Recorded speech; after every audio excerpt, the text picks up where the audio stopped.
ಡಾಕ್ಟ್ರೆ, ಇದು ನಿಮ್ಗಳಿಗೆ ತುಂಬಾ ಚೆನ್ನಾಗಿ ಗೊತ್ತಿರುತ್ತೆ, ಜನಸಾಮಾನ್ಯರು ನಮಗೆ ಗೊತ್ತಿರಲ್ಲ. ರೋಗ ನಿರೋಧಕ ಶಕ್ತಿ, ಇಮ್ಯುನಿಟಿ ಅಂತ ಕರೋನಾ ಟೈಮ್ನಲ್ಲೇ ನಮಗೆ ಆ ಪದಗಳು ಅರ್ಥ ಆಗಿದ್ದು, ನಮಗೆ ಪರಿಚಯ ಆಗಿದೆ ಆವಾಗ. ಸೊ ಹೇಳಿ, ಇಮ್ಯುನಿಟಿ ಜಾಸ್ತಿ ಆಗಬೇಕು ಅಂದ್ರೆ ಇದನ್ನ ತಿನ್ನಿ, ಇಮ್ಯುನಿಟಿ ಜಾಸ್ತಿ ಆಗಬೇಕು ಅಂದ್ರೆ ಇದನ್ನ ಕುಡೀರಿ ಅಂತ ಹೇಳಿದವರು, ಇಮ್ಯುನಿಟಿ ಜಾಸ್ತಿ ಆಗಬೇಕು ಅಂದ್ರೆ ನಿದ್ರೆ ಮಾಡಿದ್ರು ಸಾಕು ಅಂತ ನಮ್ಮ ಜನಕ್ಕೆ ಗೊತ್ತೇ ಇಲ್ಲ. ಇದ್ರ ಬಗ್ಗೆ ಏನು ಹೇಳ್ತೀರಾ? ಖಂಡಿತವಾಗ್ಲು. ಯಾಕೆಂದರೆ ಒಂದು ಏನಪ್ಪ ಅಂದರೆ, ನಾವು ಒಂದು ನಮ್ಮ ಕರಿಕ್ಯುಲಮ್ ಅಂತ ಹೇಳ್ತೀವಿ, ಅಂದರೆ ಸ್ಟಡಿ ಕರಿಕ್ಯುಲಮಲ್ಲಿ ನಾವು ಫೋಕಸ್ ಮಾಡ್ತಾ ಹೋದಾಗ ಇದ್ರ ಬಗ್ಗೆನೂ ಕೂಡ ನಮ್ಮ ಒಂದು ಕರಿಕ್ಯುಲಮಲ್ಲಿ ಮಕ್ಕಳಿಗೆ ಅದನ್ನು ಹೇಳ್ಕೊಡೋಕ್ಕೆ ಶುರು ಮಾಡಬೇಕಾಗುತ್ತೆ. ತಾವು ಆಗಲೇ ಹೇಳ್ತಾ ಇದ್ರಿ ಓದೋದ್ರಿಂದ ಮಕ್ಕಳಿಗೆ ಸ್ಟ್ರೆಸ್ಸು ಅಂತ. ಮಕ್ಕಳಿಗಿಂತ ಜಾಸ್ತಿ ಪೇರೆಂಟ್ಸಿಗೆ ಸ್ಟ್ರೆಸ್ ಆಗಿದೆ ಈಗ. ಸೊ ಹಾಗಾಗಿ ಓದಿಸೋದು ಒಂದು ಸ್ಟ್ರೆಸ್ ಆಗಿದೆ. ಸೊ ಈ ಒಂದು ಹಂತದಲ್ಲಿ ನೋಡ್ತಾ ಹೋದಾಗ ಭಾಳ ಇಂಪಾರ್ಟೆಂಟು. ಸೊ ಒಂದೇನಂದರೆ, ನಾವು ಎಲ್ಲ ವಿಷಯಕ್ಕೂ ಕಲೆಕ್ಟಿವ್ ಎಫರ್ಟ್ ಅಂತೀವಿ. ಈಗ ಆಲ್ರೆಡಿ ಡಾಕ್ಟರ್ ಮಲ್ಲಿಕಾರ್ಜುನ್ ಅವ್ರು ಹೇಳ್ತಾ ಇದ್ರು, ತಾವು ಕೇಳಿದ್ರಿ, ಏರ್ ಪೊಲ್ಯೂಷನ್ ಅಂದರೆ ಬರೀ ಜನದಿಂದ ಅಲ್ಲ. ಸೊ ಜನಕ್ಕೆ ಬರೀ ಅವರು ಏನು ತಗೋಬೇಕು ಅನ್ನೋದಕ್ಕಿಂತ ಜಾಸ್ತಿ ಮರಗಳನ್ನ ನೆಡಬೇಕು, ಆದಷ್ಟು ಟ್ರಾನ್ಸ್ಪೋರ್ಟೇಷನ್ ಕಾರ್ ಪೂಲಿಂಗಲ್ಲಿ ಹೋಗಬೇಕು. ಸೊ ಈ ಥರ ಎಲ್ಲ ಮಾಡಿದಾಗ, ಕಾರಲ್ಲಿ ಹೋದಾಗ ವೆಹಿಕಲ್ ಟ್ರಾನ್ಸ್ಪೋರ್ಟ್ ಕಮ್ಮಿ ಆದರೆ ಡೆಫಿನೆಟ್ಲಿ ಅದರಿಂದ ಅದು ಒಂದು ಎನ್ವಿರಾನ್ಮೆಂಟಲ್ ಇದಾಗುತ್ತೆ. ಸೊ ನಮ್ಮಲ್ಲಿ ಯಾವಾಗಲೂ ವಿದೇಶಗಳಲ್ಲಿ ನಾನು ಹೋದಾಗ ನಾನು ಕಳ್ಕೊಂಡಿರೋ ಒಂದು ಸತ್ಯ ಏನಂದರೆ, ಅವರು ಪ್ಲಾಸ್ಟಿಕ್ ಆಗಲಿ ಅಥವಾ ಯಾವುದೇ ಆಗಲಿ ಅದು ಅವ್ರದ್ದೊಂದು ಒಳ್ಳೆ ಬಿಹೇವಿಯರ್ ಇರುತ್ತೆ. ನಮ್ಮ ಮುಂದಿನ ಮಕ್ಕಳಿಗೆ ಒಳ್ಳೆ ಪರಿಸರ ಉಳಿಸೋಗ್ಬೇಕು, ಶುದ್ಧವಾದ ಗಾಳಿ, ಶುದ್ಧವಾದ ನೀರು ಅಂತ. ಅದು ನಮ್ಮ ದೇಶದ ಜನಗಳು ಕೂಡ ಅದನ್ನು ಅರ್ಥ ಮಾಡ್ಕೋಬೇಕಾಗತ್ತೆ, ಮರ ಗಿಡಗಳನ್ನ ನೆಡಬೇಕು. ಸೊ ಈ ಥರ. ಆಮೇಲೆ ಪ್ರತಿಯೊಂದು ಸರ್ಕಾರ ಮಾಡೋಕ್ಕಾಗಲ್ಲ, NGO ಮಾಡೋಕ್ಕಾಗಲ್ಲ. ನಾವು ನಮ್ಮ ಇದಕ್ಕೆ ಈಗ ಎಷ್ಟೋ ಜನಗಳು ಪ್ಲಾಸ್ಟಿಕ್ನೆಲ್ಲ ಬಿಸಾಕೋಲ್ಲ, ತುಂಬ ಚೆನ್ನಾಗಿ ಅವೇರ್ನೆಸ್ ಇದೆ, ಬಟ್ ಅದನ್ನು ಎಲ್ಲರೂ ಫಾಲೋ ಮಾಡಬೇಕು. ಬರೀ ರೂಲ್ಸ್ ಇದೆ, ರೆಗ್ಯುಲೇಷನ್ ಇದೆ ಅಂತ ಅಷ್ಟೇ ನಾವು ಅದನ್ನು ಮಾಡಬಾರ್ದು.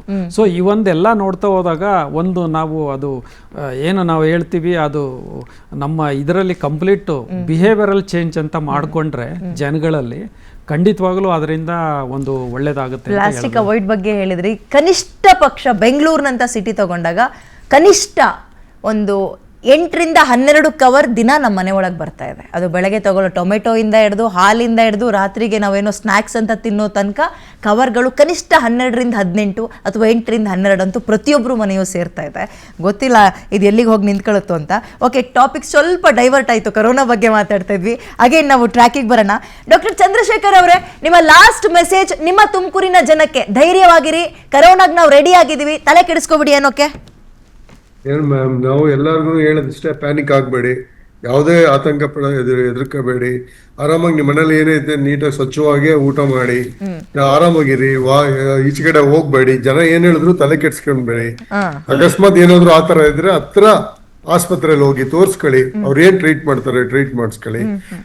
ತೀರಾ ಆತರ ಏನಾದ್ರೆ ನನಗೆ ಕಾಂಟ್ಯಾಕ್ಟ್ ಮಾಡಿ, ನಾನು give you suggestion for this.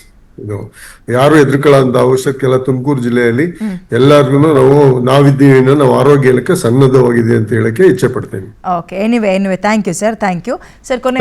Thank you. Yes sir, corona ಹೆಚ್ಚಾಗ್ತಾ ಇದೆ ಅನ್ನುವ ಆತಂಕದ ನಡುವೆ ಒಬ್ಬ ತಜ್ಞ ವೈದ್ಯರಾಗಿ ನಿಮ್ಮ ಮೆಸೇಜ್ ಏನು? ಖಂಡಿತವಾಗ್ಲೂ ಇದು ಒಮಿಕ್ರಾನ್ದು ಸಬ್ಲಿನಿಯಂಟ್ ಆಗಿರೋದ್ರಿಂದ ಖಂಡಿತವಾಗ್ಲೂ ಇದು ಕೇಸಸ್ ಜಾಸ್ತಿ ಆಗಬಹುದು, ಆಗದೇನೂ ಇರ್ಬೋದು. ಆದರೂ ಯಾರು ಆತಂಕ ಪಡುವಂಥ ಅವಶ್ಯಕತೆ ಇಲ್ಲ. ತಮ್ಮದೇನಿದೆ ಅದನ್ನು ನೋಡಬೇಕು. ಯಾಕಂದರೆ ಈ ಕೇಸಸ್ ನೋಡಿದಾಗ ಕೇಸಸ್ ಜಾಸ್ತಿ ಆದರೂ ಕೂಡ ಸಿವಿಯಾರಿಟಿ ಅಂತ ಏನಿರಲ್ಲ. ಸೊ ಆದ್ದರಿಂದ ಕರೋನಾದ ಬಗ್ಗೆ ಯಾವುದೇ ಭಯ ಬೇಡ. ಕರೋನಾ ಬರುತ್ತೆ ಅಂತ ಸದ್ಯದ ಪರಿಸ್ಥಿತಿಯಲ್ಲಿ ನಮಗೆ ಅನಿಸಲ್ಲ. ಸೊ ಕರೋನಾ ಕೇಸಸ್ಗಳು ಪ್ರತಿ ವರ್ಷ ಥ್ರೂಔಟ್ ದ ಇಯರ್ ರಿಪೋರ್ಟ್ ಆಗ್ತಾನೆ ಇರುತ್ತೆ.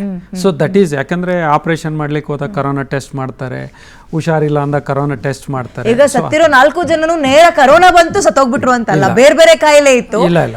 ಟೆಸ್ಟ್ ಮಾಡಿದಾಗ ಕರೋನಾ ಕೂಡ ಪಾಸಿಟಿವ್ ಬಂದಿದೆ. ಬಹಳಷ್ಟು ಯಾರಿಗೆ ಗೊತ್ತು ಸರ್, ನಾವು 4-5 ಜನ ಕೂತಿದೀವಿ, ನಮ್ಮಲ್ಲಿ ಯಾರಿಗೆ ಕರೋನಾ ಬಂದಿದೆ ಅಂತ ಯಾರಿಗೆ ಗೊತ್ತು? ಬಟ್ ಚೆನ್ನಾಗಿದ್ದೀವಲ್ಲ, ಇರ್ಬೋದು, ಸಿಂಪ್ಟಮ್ಯಾಟಿಕ್ ಇರ್ಬೋದು. ಸೊ ನಾವು BBMP ಡೆತ್ ಆಡಿಟ್ ಕಮಿಟಿಲಿದ್ದಾಗೂ ಕೂಡ ಕರೋನಾ ನಿಂತ ಮೇಲೆ ನಾವು ಅದನ್ನ ಮಾಡ್ತಾ ಇದ್ದಾಗ ಬಹಳಷ್ಟು ಕಡೆ ಡೆತ್ ಆಗಿರೋದು not because of corona, it is a incidental finding. ಎಲ್ಲೋ ಒಂದು ಏನೋ ಕಾಯಿಲೆ ಇರುತ್ತೆ, ಅದನ್ನ ನೋಡಿದಾಗ ಕರೋನಾ ಅಂತ ಬರುತ್ತೆ. ಹಾಗಾಗಿ ಕರೋನಾದ ಬಗ್ಗೆ ದಯವಿಟ್ಟು ಯಾರು ಆತಂಕ ಪಡೋದು ಬೇಡ. ಅದರಿಂದ ಸಾಕಷ್ಟು ಅನುಭವಿಸಿದ್ದೀವಿ. ಬಟ್ ಖಂಡಿತವಾಗ್ಲೂ ಈ ಒಂದು ಹಂತದಲ್ಲಿ ಅಥವಾ ಮುಂದೇನು ಕೂಡ ಸದ್ಯದ ಪರಿಸ್ಥಿತಿಯಲ್ಲಿ ನಂಗೆ ಗೊತ್ತಿರೋ ಪ್ರಕಾರ ಕರೋನಾ ಬಂದು ನಮ್ಮ ದೇಶದಲ್ಲಿ ತುಂಬ ಎಫೆಕ್ಟ್ ಮಾಡುತ್ತೆ ಅಂತ ಸದ್ಯದ ಪರಿಸ್ಥಿತಿಯಲ್ಲಂತೂ ಅನ್ಸಲ್ಲ. ಸರ್, ನಾನು ಸಾರಿ ಟು ಇಂಟರಪ್ಟ್, ಒಂದೇ ಒಂದು ಕೊನೆ ಪ್ರಶ್ನೆ ಕೇಳ್ಬಿಡ್ತೀನಿ. ಕರೋನಾ ಬರ್ತಾ ಇದೆ ಅಂತ ಟಿವಿ ಮಾಧ್ಯಮದವ್ರು ನಾವು ಹೇಳ್ತೀವಿ, ಡಾಕ್ಟರ್ಸ್ಗಳು ಹೇಳ್ತಾ ಇದ್ರಿ. ಕರೋನಾ ಎಲ್ಲೂ ಹೋಗಿರ್ಲಿಲ್ಲ ಅಲ್ವಾ ಸರ್, ಇಲ್ಲೇ ಇತ್ತಲ್ವಾ, ಕಡಿಮೆ ಆಗಿತ್ತು ನಂಬರ್ಸ್, ಈಗ ಒಂಚೂರು ಜಾಸ್ತಿ ಆಗ್ತಾ ಇದೆ, ಸೀಸನ್ ಸಪೋರ್ಟ್ ಮಾಡ್ತಾ ಇದೆ ಅಲ್ವಾ, ಕರೋನಾ ನಮ್ಮನ್ನ ಬಿಟ್ಟು ಶಾಶ್ವತವಾಗಿ ಹೋಗಿರ್ಲಿಲ್ಲ.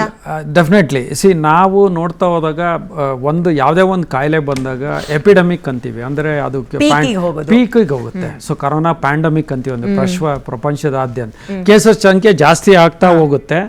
ಆಮೇಲೆ ಒಂದು ಹಂತದಲ್ಲಿ ಹೋದಾಗ ಕಾಯಿಲೆಗಳು ಬಂದ್ಬಿಟ್ಟು ಆಮೇಲೆ ಅದನ್ನ ನಾವು ಏನು ಹೇಳ್ತೀವಿ, ಒಂದು ಎಂಡಿಮಿಕ್ ಅಂತೀವಿ. ಅಂದ್ರೆ ಪ್ರತಿ ವರ್ಷ ಕೇಸಸ್ ನಿಮಗೆ ಕರೋನಾ ಇದ್ದೇ ಇರುತ್ತೆ. ಇನ್ನ ಒಂದು ವರ್ಷ, ನೀವು 4 ವರ್ಷ 5 ವರ್ಷ ಯಾವ ವರ್ಷ ಯಾವಾಗಾರ ತಗೊಳ್ಳಿ, ಪ್ರತಿ ವರ್ಷ ಕೇಸಸ್ ರಿಪೋರ್ಟ್ ಆಗ್ತಾನೆ ಇರುತ್ತೆ. ಬದುಕಬೇಕು, ಬಿಕಾಸ್ ಅದು ಆ ಒಂದು ಇದರಲ್ಲಿ ಆಲ್ರೆಡಿ ಅದು ಆಗೋಗಿದೆ, ಬಂದೋಗಿದೆ.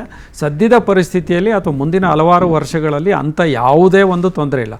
So we are living with corona. So corona ಅನ್ನೋದು ಒಂದು ಕಾಯಿಲೆ ಇದ್ದೇ ಇರುತ್ತೆ, ಕೇಸಸ್ಗಳ ಸಂಖ್ಯೆ ಬಂದೇ ಬರುತ್ತೆ. ಯಾವಾಗಲೂ ಎಲ್ಲೋ ಜಾಸ್ತಿ ಆದಾಗ ಆತಂಕ ಪಡೋದು ಬೇಡ, ಬಟ್ ಮುಂಜಾಗ್ರತೆ ಕ್ರಮ ಅನ್ನೋದನ್ನ ನಾವು ಮರೆಯೋದು ಬೇಡ ಅಂತ ಒಂದು.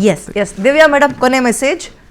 ಖಂಡಿತವಾಗ್ಲೂ ಡಾಕ್ಟರ್ ಹೇಳ್ದಂಗೆ ಕೋವಿಡ್ ಬಗ್ಗೆ ಚಿಂತೆ ಮಾಡೋದು ಬೇಗ, ಆರೋಗ್ಯದ ಬಗ್ಗೆ ಕಾಳಜಿ ವಹಿಸಿ, ಹಾಗೂ ಪಾಸಿಟಿವ್ ಥಾಟ್ಸ್, ಪಾಸಿಟಿವ್ ಆಗಿ ಥಿಂಕ್ ಮಾಡೋಕ್ಕೆ ಶುರು ಮಾಡಿ, ಭಯ ಪಡೋದು ಬೇಡ, ಆರೋಗ್ಯ ಬಗ್ಗೆ ಕಾಳಜಿ ವಹಿಸ್ಕೊಂಡು ಆರಾಮಾಗಿರಿ. ಕೋವಿಡ್ ಬಗ್ಗೆ ಆತಂಕ ಪಡೋ ಅವಶ್ಯಕತೆ ಇಲ್ಲ. ಆಮೇಲೆ ಇನ್ನೊಂದು, ನೀವು ಕುಡಿಯೋ ನೀರಿನ ಬಗ್ಗೆ ಸ್ವಲ್ಪ ಎಚ್ಚರಿಕೆ ವಹಿಸಿ, ಯಾಕಂದರೆ ರೀಸೆಂಟ್ ರಿಸರ್ಚ್ ಏನಿದೆ, ಬೆಂಗಳೂರಿನಲ್ಲಿ ನಾವು ಕುಡಿಯುವಂಥ ನೀರಲ್ಲಿ 17% ಈಕ್ವಲೈ ಅಂದರೆ ಮಲ, 17% ಮಲ ತುಂಬಿದೆಯಂತೆ.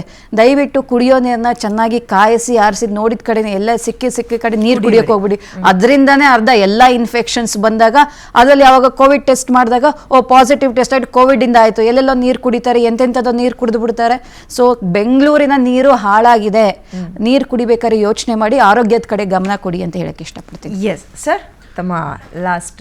ಮೇಡಮ್, ಕೊರೋನಾ ವೈರಸ್ ನಮ್ಮ ಜೊತೆಗೆ ಇರೋದು ಇನ್ಮೇಲೆ. ಹೇಗೆ H1N1 ಪ್ಯಾಂಡಮಿಕ್ ನೋಡಿದ್ವಿ, ಅದಾದ್ಮೇಲೆ ಎವ್ರಿ ಸೀಸನ್ ಈಗಲೂ ಕೂಡ ನಾವು ಇನ್ಫೆಕ್ಷನ್ಸ್ ನೋಡ್ತಾ ಇರ್ತೀವಿ.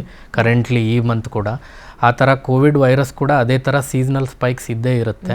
ಸೊ ಅದನ್ನು ಭಯ ಪಡೋದಕ್ಕಿಂತ ಗೌರವಿಸ್ಬೇಕು ನಾವು. ಸರ್ವಿಲೆನ್ಸು, ಪ್ರಿಪೇರ್ಡ್ನೆಸ್ಸು, ಆಮೇಲಿಂದ ಏನಾದರೂ ಈ ಥರ ಈಗ ಬೇರೆ ಸ್ಟೇಟಲ್ಲಿ ಕೇಸಸ್ ಜಾಸ್ತಿ ಆಗಿದೆ ಅಂತ ನ್ಯೂಸ್ ಇದೆ, but we don't know still official figures ಎಲ್ಲ ಏನು ಅಂತ. ಆ ಥರ ಇದ್ದಾಗ ನಾವು ಪ್ರಿಪ್ರೇಷನ್ ಮಾಡಬೇಕು. ಪ್ಯಾನಿಕ್ ಆಗೋದ್ರಿಂದ ಏನೂ ಪ್ರಯೋಜನ ಇಲ್ಲ. ಬಿಕಾಸ್ ನಮಗೆ ಹೈಬ್ರಿಡ್ ರೋಗ ನಿರೋಧಕ ಶಕ್ತಿ ಬಂದ್ಬಿಟ್ಟಿದೆ ಥ್ರೂ 1:2 ಪ್ರೀವಿಯಸ್ ಇನ್ಫೆಕ್ಷನ್ನು, ಆಮೇಲೆ ವ್ಯಾಕ್ಸಿನೇಷನಿಂದ, ಮಾಸ್ ವ್ಯಾಕ್ಸಿನೇಷನ್ನು. Mask usage, universal mask usage ಗೊತ್ತಿಲ್ಲ, ಬಟ್ ಅಟ್ ಪ್ರೆಸೆಂಟ್ ಯಾರು ಸಿಂಪ್ಟಮ್ಸ್ ಇರುತ್ತೆ ಅವ್ರು ಅಟ್ ರಿಸ್ಕ್ ಇರ್ತಾರೆ, ಅವರು ಮಾಸ್ಕ್ ಯೂಸ್ ಮಾಡೋದು ಒಳ್ಳೇದು ಅಂತ. ಸರ್, ನಾನು ಲಾಸ್ಟ್ ಕಾಮೆಂಟ್ ಅಂತ ಕೇಳಿದೆ, ಬಟ್ ಅದ್ರ ಜೊತೆಗೆ ಇನ್ನೊಂದು ಪ್ರಶ್ನೆ ಹಾಕ್ಬಿಡ್ತೀನಿ. ಪಾಪ ಗರ್ಭಿಣಿಯರು, ಬಾಣಂತಿಯರು ಅದರೊಳಗೆ ಎಸ್ಪೆಷಲಿ ಆಗ್ತಾನೆ ಹುಟ್ಟಿರೋ ಮಗು ಜೊತೆಗೆ ಜೀವನ ಕಳೀತಾ ಇರ್ತಾರೆ.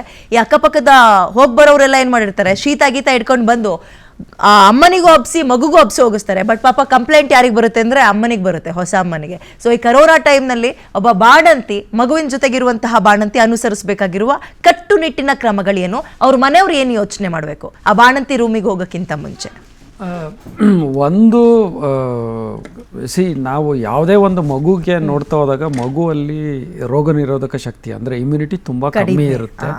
ಹಾಗಾಗಿ ಹುಟ್ಟಿರೋ ಮಗು ಇರ್ಬೋದು. ಸೊ ಹಾಗಾಗಿ ಆ ಒಂದು ಹಂತದಲ್ಲಿ ಜನಗಳು ಅವ್ರ ರೂಮಿಗೆ ಹೋಗೋದು, ಮಗುನ ಮುಟ್ಟೋದು, ಅಥವಾ ಅವ್ರ ಕಾಯಿಲೆ ಇದ್ದರೆ ಒಳಗೆ ಹೋಗೋದು, ಇದನ್ನೆಲ್ಲ ಅವಾಯ್ಡ್ ಮಾಡಬೇಕಾಗತ್ತೆ. ಮಗು ನೋಡ್ಬೇಕಂದ್ರೆ ದೂರದಿಂದನೇ ಮುಟ್ಟೋದಂಗೆ ನೋಡ್ಬೋದು. ಸೊ ಆಮೇಲೆ ಚೆನ್ನಾಗಾದಾಗ ಹೋಗಬೇಕು. ಅದೇ ರೀತಿ ತಾಯಿ ಕೂಡ ಆದಷ್ಟು ಆ ಮಗುನ ಏನಿದೆ ಒಂದು ಪ್ರೊಟೆಕ್ಷನ್ ಏನಿದೆ ಅದನ್ನೆಲ್ಲ ಮಾಡ್ತಾ ಹೋಗ್ಬೇಕಾಗತ್ತೆ. ಸೊ ಹಾಗಾಗಿ ಕರೋನಾಗೆ ನಾವು ಆಲ್ರೆಡಿ ಗೊತ್ತಿರೋ ಹಂಗೆ ಇರೋದು ಅಷ್ಟೇ, ಸೋಷಿಯಲ್ ಡಿಸ್ಟೆನ್ಸಿಂಗು, ಮಾಸ್ಕ್ ಬಳಕೆ. ಸೊ ಸೋಷಿಯಲ್ ಡಿಸ್ಟೆನ್ಸಿಂಗ್ ಮಾಡಬೇಕಾಗತ್ತೆ. ಆ ಒಂದು ಹಂತದಲ್ಲಿ ಯಾರಿಗೂ ನಾವು ಕಾಂಟ್ಯಾಕ್ಟ್ ಮಾಡಬಾರ್ದು, ಅಥವಾ ಕಾಂಟ್ಯಾಕ್ಟ್ ಇರೋರ ಹತ್ರ ನಾವು ಹೋಗಬಾರ್ದು. ಸೊ ಮಾಸ್ಕ್ಗಳನ್ನು ಅವರು ಕಾಂಟ್ಯಾಕ್ಟ್ ಇರೋರು ಬಳಸಬೇಕಾಗತ್ತೆ. ಸೊ ಸೋಷಿಯಲ್ ಡಿಸ್ಟೆನ್ಸಿಂಗ್ ಮಾಡಬೇಕು, ಪ್ಲಸ್ ಇದನ್ನು ಮಾಡಬೇಕು. ಈಗ ಮಾಡೋದ್ರಿಂದ ಖಂಡಿತವಾಗ್ಲೂ ಅದಕ್ಕೆ ಇದಿರುತ್ತೆ ಅಂತ. ಆಮೇಲೆ ಒಂದೇನಪ್ಪ ಅಂದರೆ, ಯಾವುದೇ ಒಂದು ವ್ಯಕ್ತಿಗೆ ಕರೋನಾ ಸಿಂಪ್ಟಮ್ ಅಥವಾ ಯಾವುದೇ ರೆಸ್ಪಿರೇಟರಿ ಸಿಂಪ್ಟಮ್ ಇದ್ದಾಗ ಅವರು ಬೇರೆಯವ್ರ ಹತ್ರ ಹೋಗುವಂಥ ಅವಶ್ಯಕತೆನೇ ಇಲ್ಲ. ಸೊ ಹಾಗಾಗಿ ಅದರಿಂದ ಅವ್ರಿಗೆ ಬರುವಂಥ ಸಾಧ್ಯತೆ ಇರುತ್ತೆ. ಹಾಗಾಗಿ ಅದನ್ನು ಅವಾಯ್ಡ್ ಮಾಡಿದರೆ ಭಾಳ ಒಳ್ಳೆಯದು ಅಂತ ಹೇಳ್ಬೋದು. Well, thank you so much. ಮೂರೂ ಜನಕ್ಕೂ ಕಾರ್ಯಕ್ರಮದಲ್ಲಿ ಭಾಗಿಯಾಗಿ ಅತ್ಯದ್ಭುತ ಮಾಹಿತಿಯನ್ನು ನಮ್ಮ ಜೊತೆಗೆ ಹಂಚ್ಕೊಂಡಿದ್ದೀರಿ ಅಂತ ಹೇಳ್ತಾ ಕಾರ್ಯಕ್ರಮ ಮುಗಿಸುವಂತಹ ಸಮಯ. ಕರೋನಾ ಮತ್ತೆ ಜಾಸ್ತಿ ಆಗ್ತಾ ಇದೆ. ಆಂಧ್ರದಲ್ಲಿ 4 ಜನ ಸಾವನ್ನಪ್ಪಿದ್ದಾರೆ ಅನ್ನೋ ಸುದ್ದಿ. ಬಟ್ ನೇರವಾಗಿ ಚೆನ್ನಾಗಿದ್ದವನಿಗೆ ಕರೋನಾ ಬಂತು, ಅವ್ನು ಸತ್ತೋಗ್ಬಿಟ್ಟ ಅಂತಲ್ಲ. ಇಂಡೈರೆಕ್ಟ್ ಆಗಿ ಕರೋನಾ ಅಂದ್ರೆ ಅವ್ರು ಬೇರೆ ಕಾಯಿಲೆಯಿಂದ ಸತ್ತಿದ್ರು, ಟೆಸ್ಟ್ ಮಾಡಿದಾಗ ಕರೋನಾ ಕೂಡ ಬಂದಿದೆ ಅನ್ನುವಂಥದ್ದು ಅಂಶ. ಸೊ ಗಾಬರಿ ಪಡೋ ಅಗತ್ಯ ಇಲ್ಲ ಅಂದ್ರು. ಅದರ ಜೊತೆಗೆ ಬೆಂಗಳೂರಿನಲ್ಲಿ ಆಹಾರ ಕಲುಷಿತ ಆಗಿದೆ, ನೀರು ಕಲುಷಿತ ಆಗಿದೆ, ಗಾಳಿ ಕಲುಷಿತ ಆಗಿದೆ. ಆಹಾರ ಅಂತ ಬಂದಾಗ ನಾವು ಇಮ್ಯುನಿಟಿ ಬರುತ್ತೆ ರೀ, ಕರೋನಾ ಗಿರೋನೆಲ್ಲ ಫೈಟ್ ಮಾಡ್ಬೋದು ಅಂದ್ಕೊಂಡು ಸೊಪ್ಪು ತಿಂತೀವಿ, ತರಕಾರಿ ತಿಂತೀವಿ. ಆ ಸೊಪ್ಪು ತರಕಾರಿಲೇ ಬೇಡವಾಗಿರೋ ಸೀಸದ ಅಂಶ ಜಾಸ್ತಿ ಆಗ್ತಾ ಇದೆ. ಕಾರಣ ಏನಪ್ಪಾ ಅಂದ್ರೆ ಫ್ಯಾಕ್ಟ್ರಿಯ ಕೊಳಕು ನೀರನ್ನ ಈ ಕೆರೆಗಳಿಗೆ ಬಿಡ್ತಾ ಇದ್ದಾರೆ. ಆ ನೀರಲ್ಲಿ ತರಕಾರಿನ ಬೆಳೀತಾ ಇದ್ದಾರೆ. ಆ ತರಕಾರಿ ತಂದು ನಾವು ಕಲರ್ಫುಲ್ ತರಕಾರಿ, ಒಳ್ಳೆ ಡಯಟ್ ಅನ್ನ ಮೇಂಟೈನ್ ಮಾಡ್ತಾ ಇದೀವಿ ಅಂತ ಈ ಕಡೆ ಗಾಳಿ ಸರಿ ಇಲ್ಲ, ತರಕಾರಿಗಳು ಹಣ್ಣು ಹಂಪಲು ಸರಿಯಾಗಿ ಸಿಗ್ತಾ ಇಲ್ಲ, ನೀರು ಸರಿಯಾಗಿ ಸಿಗ್ತಾ ಇಲ್ಲ. ಬದುಕದ್ ಹೆಂಗೆ ಅಂತ ಬೆಂಗಳೂರಿನ ಜನ ಕೇಳ್ತಾ ಇದ್ದಾರೆ. ಇದರ ನಡುವೆ ಆರೋಗ್ಯ ಇಲಾಖೆ ಅಥವಾ ಜಿಲ್ಲಾಡಳಿತ ಕರೋನಾ ಕೇಸ್ ಜಾಸ್ತಿ ಆಗ್ತಾ ಇದ್ದಂತೆ ಕೆಲವೊಂದು ಮುನ್ನೆಚ್ಚರಿಕೆಯನ್ನ ಕೊಡ್ತಾರೆ. ಅವಾಗ ಅದನ್ನ ಪಾಲಿಸೋಣ. ಅಲ್ಲಿ ತನಕ ಸ್ವಲ್ಪ ನೆಮ್ಮದಿಯಾಗಿರೋಣ, ಭಯ ಪಡೋದ್ ಬೇಡ ಅಂತ ಹೇಳ್ತಾ ಕಾರ್ಯಕ್ರಮ ಮುಗಿಸ್ತಾ ಇದ್ದೀನಿ. ನೋಡ್ತಾ ಇರಿ PNS ವಿಸ್ತಾರ. ಇದು ನೇರ, ನಿಖರ ಮತ್ತು ಜನಪರ.